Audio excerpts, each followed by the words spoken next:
Hello दोस्तों, सत श्री अकाल। कैसे हो आप लोग? आशा करता हूँ आप सब लोग अच्छे होंगे।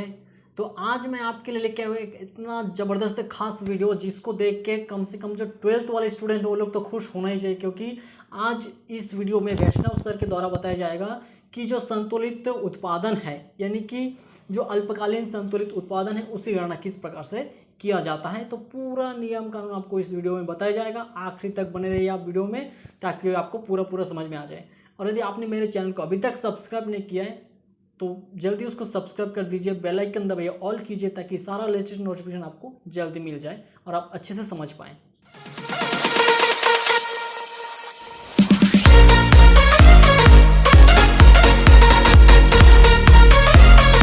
तो इस चैप्टर में सबसे पहले हमको ये समझना पड़ेगा कि शॉर्ट रन क्या होता है। शॉर्ट रन एक ऐसा पीरियड ऑफ टाइम होता है जिसमें तुम्हारी टेक्नोलॉजी कांस्टेंट रहती है। Short run is a period of time in which the technology remains constant. Technology का यहाँ पे कोई रोल नहीं होता। जो भी प्रोडक्शन है वो सारे तुम्हारे एम्प्लॉयमेंट के ऊपर डिपेंड करते हैं। अगर तुमको प्रोडक्शन बढ़ाना है तो तुमको एम्प्लॉयमेंट को इंक्रीज करना पड़ेगा। In case if you want to decrease the production then you will have to decrease the level of employment and the level of output can be increase till the full employment is achieved. जहाँ पे full employment एक बार economy में achieve हो गया तो उसके बाद तुम प्रोडक्शन नहीं बढ़ा सकते। तो there is a positive relation between employment and the output. जैसे ही तुम एम्प्लॉयमेंट बढ़ाओगे तुम्हारा आउटपुट भी बढ़ना शुरू होगा, और जैसे ही तुम एम्प्लॉयमेंट को डिक्रीज़ करोगे तो तुम्हारा आउटपुट भी डिक्रीज़ होगा। लेकिन वो एक लेवल तक ही तुम आउटपुट बढ़ा सकते हो जहाँ पे तुम्हारी इकोनॉमी फुल एम्प्लॉयमेंट के लेवल तक आ रही है, उसके बाद तुम आउटपुट को नहीं बढ़ा सकते। ठीक है। तो शॉर्ट रन का मतलब क्या हुआ? ये एक ऐसा पीरियड ऑफ टाइम है जिसमें टेक्नोलॉजी कांस्टेंट रहती है। जो भी सारा खेल रहेगा वो सारा का सारा तुम्हारे एम्प्लॉयमेंट पे डिपेंड करेगा। जो भी प्रोडक्शन होगा, जो भी आउटपुट रहेगा, वो सारा का सारा एम्प्लॉयमेंट पे डिपेंड रहता है। ठीक है। तो अब हम जानते हैं कि एडी और एएस क्या होता है। AD refers to the aggregate demand and AS refers to the aggregate supply. Aggregate demand तुम सभी को पता होगा, refers to the total expenditure by the consumer in the particular for the particular period of time, and AS refers to the total production by the producer in at a point of particular year और a period of 1 year. ठीक है।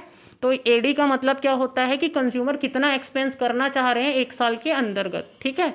और AS refers to the total amount, total production that the producer want to produce, कि producer कितना produce करना चाह रहे हैं एक साल के अंदर, उसको बोला जाता है एएस। ठीक है। तो हमको ये समझना है कि व्हाट, सबसे पहले हमारा कॉन्सेप्ट क्लियर रहना चाहिए कि एएस और एडी होता क्या है। एग्रीगेट डिमांड जो है वो एग्रीगेट डिमांड क्या होता है, वो कंज्यूमर कितना एक साल के अंदर एक्सपेंस करना चाहते हैं वो कहलाता है एग्रीगेट डिमांड। और एग्रीगेट सप्लाई का मतलब होता है कि प्रोड्यूसर साल भर में कितना प्रोडक्शन करना चाह रहे हैं। The desire level of production by the producer is called aggregate supply and the desire level of expenditure by the consumer is called aggregate demand. तो जहाँ पे इक्विलिब्रियम, यहाँ पे अपने को शॉर्ट रन इक्विलिब्रियम आउटपुट में अपने को ये पढ़ना है कि इक्विलिब्रियम आउटपुट या इक्विलिब्रियम एम्प्लॉयमेंट कहाँ पे अचीव होता है। तो उसके लिए दो अप्रोचेज हैं। पहला जो होता है वो AD equal to AS approach है, और दूसरा होता है saving equal to investment approach. तो ध्यान रखेंगे इस चैप्टर में अपन इन्वेस्टमेंट को ऑटोनॉमस मानेंगे, कांस्टेंट लेके चलेंगे। ठीक है। और हमारे पास जो रहेगा आगे का टॉपिक वो अपन डील करते हैं कि AD versus AD equal to AS approach होता क्या है। ठीक है। यहाँ पे अपने को equilibrium level of output determine करना रहता है।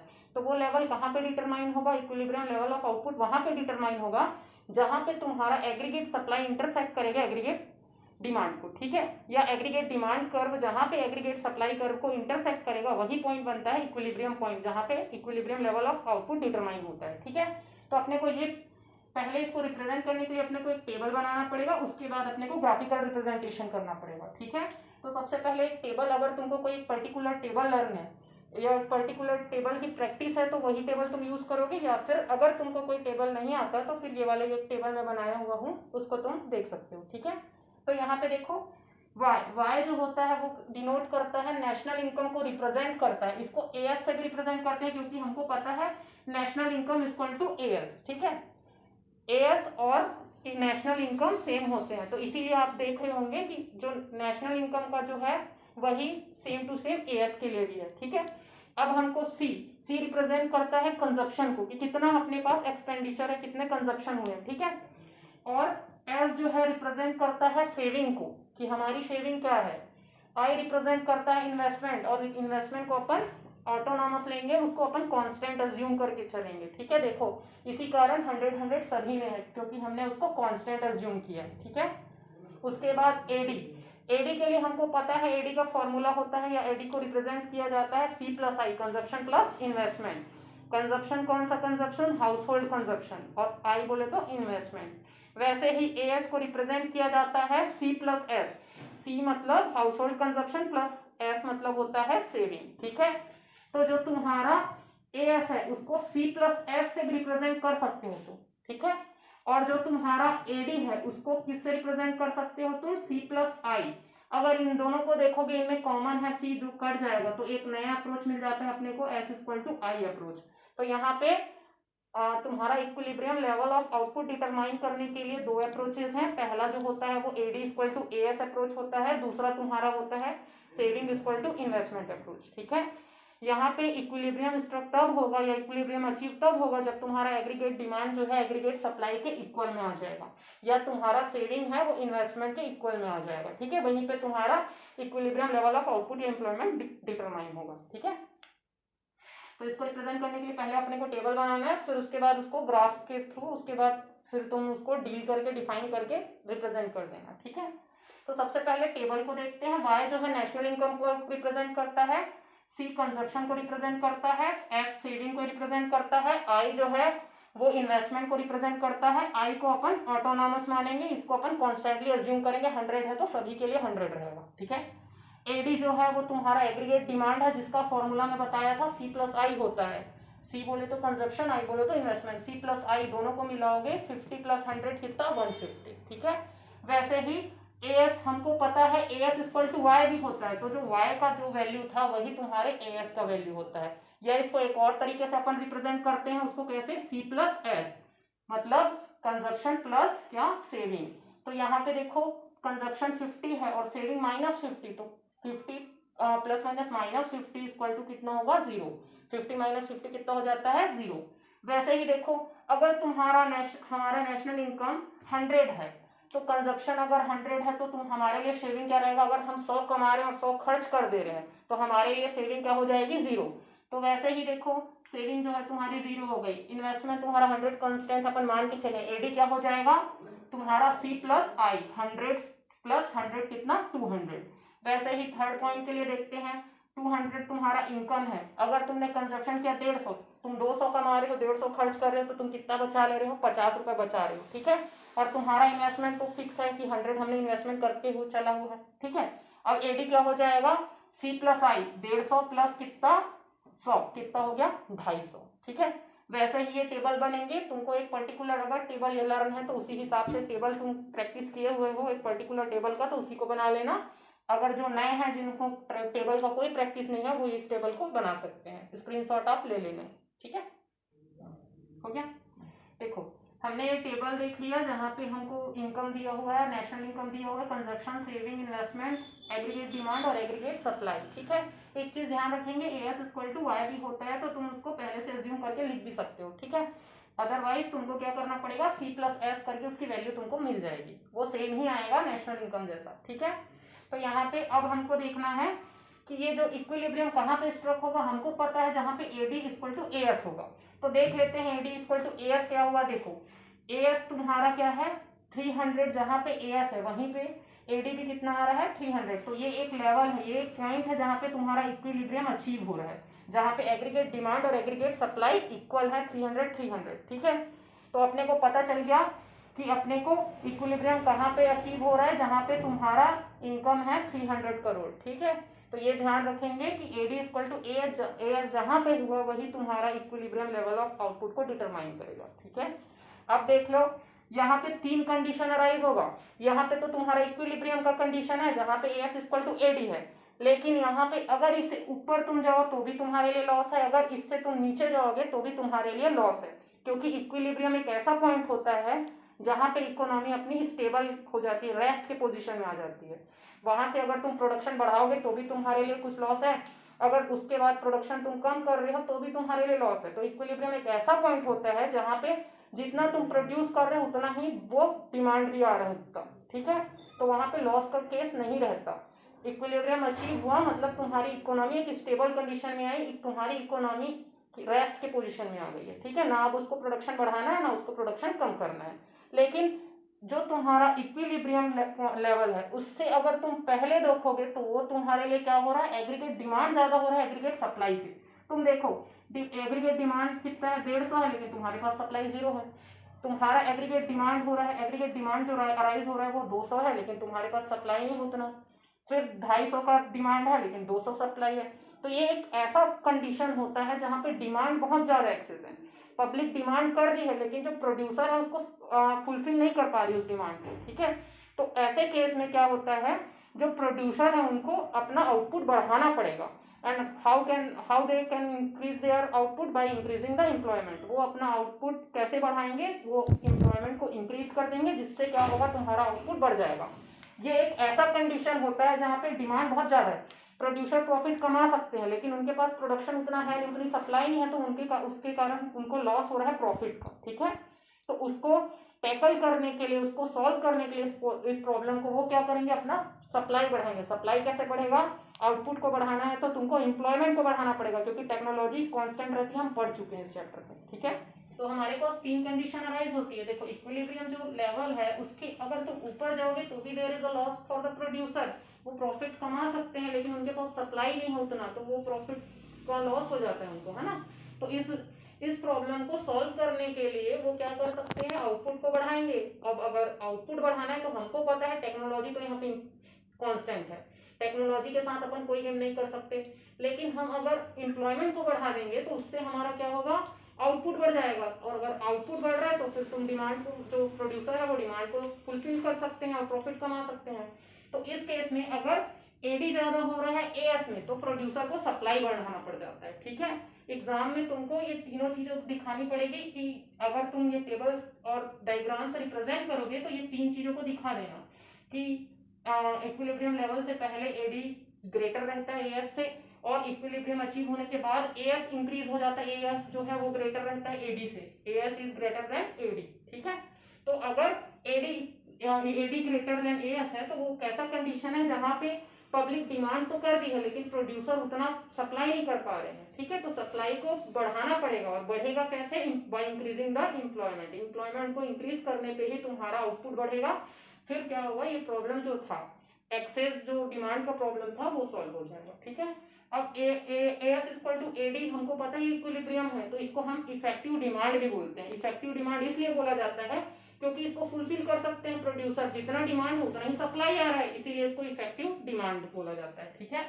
उसके बाद थर्ड कंडीशन एक ऐसी आएगी जहां पे तुम्हारा एग्रीगेट सप्लाई ज्यादा हो जाएगा एग्रीगेट डिमांड से, मतलब सप्लाई ज्यादा है उतना डिमांड नहीं है, ठीक है। प्रोड्यूसर ने ज्यादा ही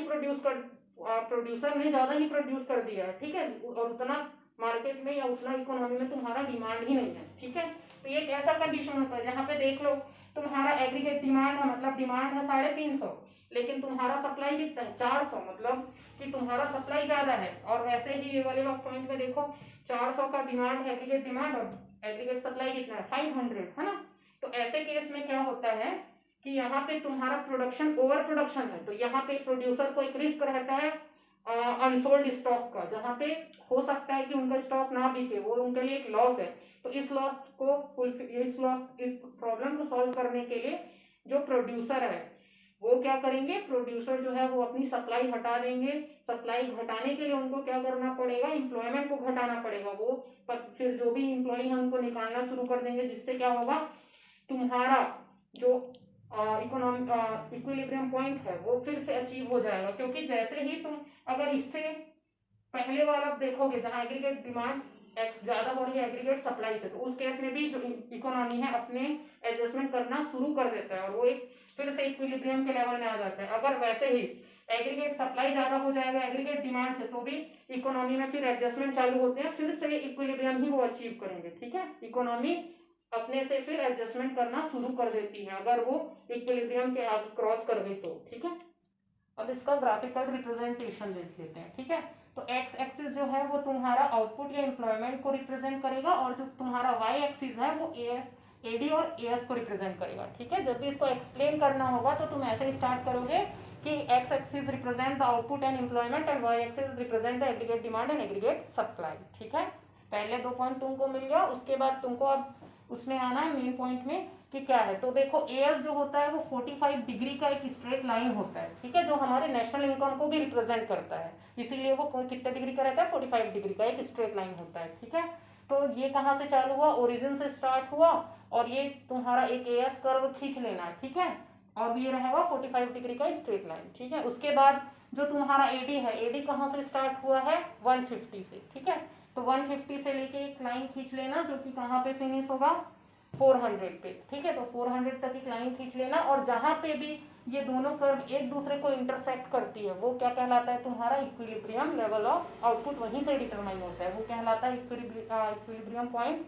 जहां पे तुम्हारा एडी और एएस इक्वल होते हैं। ठीक है, वहीं पे तुम्हारा जो इक्विलिब्रियम लेवल ऑफ आउटपुट है वो डिटरमाइन होता है, जो कि कितना है, 300। ठीक है, अब ये ध्यान रखेंगे, AD equal to AS approach में क्या होता है, जहां पे एग्रीगेट डिमांड और एग्रीगेट सप्लाई एक दूसरे को इंटरसेक्ट करेगी, जहां पे एग्रीगेट डिमांड और एग्रीगेट सप्लाई लाइन एक दूसरे को इंटरसेक्ट करेगी, वहीं पे ही इक्विलिब्रियम पॉइंट अचीव होगा। और जहां इक्विलिब्रियम पॉइंट अचीव होता है वहां पे हमारी इकोनॉमी है वो रेस्ट के पोजीशन में आ जाती है। उसके बाद तुम प्रोडक्शन बढ़ाओगे तो भी तुमको लॉस होने के चांसेस हैं, अगर तुम प्रोडक्शन को घटाओगे तो भी लॉस होने के चांसेस हैं। इक्विलिब्रियम लेवल से पहले तुमको उससे पहले की जो कंडीशन रहती है वो AD is greater than AS वाली कंडीशन रहती है, जहां पे एग्रीगेट डिमांड ज्यादा होता है एग्रीगेट सप्लाई से।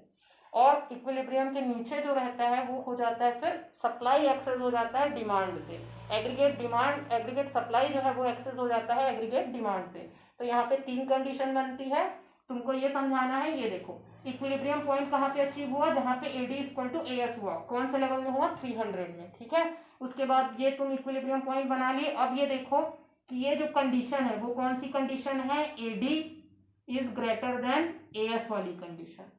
ठीक है, जो बताया ना, AD is greater than AS वाली कंडीशन।